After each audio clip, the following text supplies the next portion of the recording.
কার্যক্রম নিষিদ্ধ আওয়ামী লীগের পক্ষে ঢাকার রাজপথে যে কর্মসূচি ঘোষণা করা হয়েছে তা কঠোরভাবে মোকাবেলার হুঁশিয়ারি দিয়েছেন অন্তর্বর্তী সরকারের প্রধান উপদেষ্টা প্রেস সচিব শফিকুল আলম। সোমবার সকালে এক ফেসবুক পোস্টে তিনি এই হুঁশিয়ারি দেন।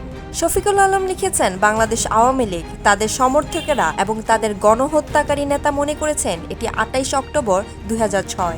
তারা কল্পনা করেছেন প্রকাশ্যে দিবালোকে মানুষ হত্যা করার পর রাস্তা দখল করার জন্য হাজার হাজার দুর্বৃত্তের দলকে ঢাকার কেন্দ্রস্থলে পাঠাবেন। তিনি আরও লিখেছেন, দুঃখিত, এটি নতুন বাংলাদেশ। নিষিদ্ধ রাজনৈতিক বা সন্ত্রাসী সংগঠনগুলোর যে কোনো বিক্ষোভের চেষ্টা আইনের পূর্ণ শক্তির সঙ্গে মোকাবেলা করা হবে।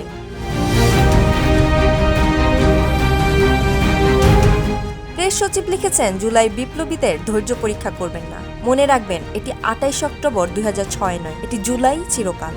প্রসঙ্গত ২০০৬ সালের অক্টোবর মাস বিএনপির নেতৃত্বে ৪ দলীয় জোট তখন বিদায়ের প্রস্তুতি নিচ্ছিল।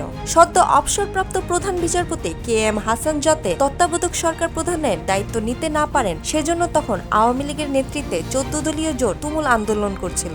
এমন প্রেক্ষাপটে ২৮ অক্টোবর ঢাকার পল্টন, বাইতুল মোকাররম এলাকায় জামাতে ইসলামী এবং আওয়ামী লীগ কর্মীদের মধ্যে রক্তক্ষয়ী সংঘর্ষ হয়। বিএনপির নেতৃত্বে ৪ দলীয় জোট সরকারের শেষ দিন ছিল এদিন। ওই দিন ঢাকার রাস্তায় প্রকাশ্যে অস্ত্র তুলে গুলি এবং মানুষ পিটিয়ে মারার ঘটনা আলোড়ন তৈরি করেছিল। নুজহাতুন নওরিন, আজাদ ডেস্ক।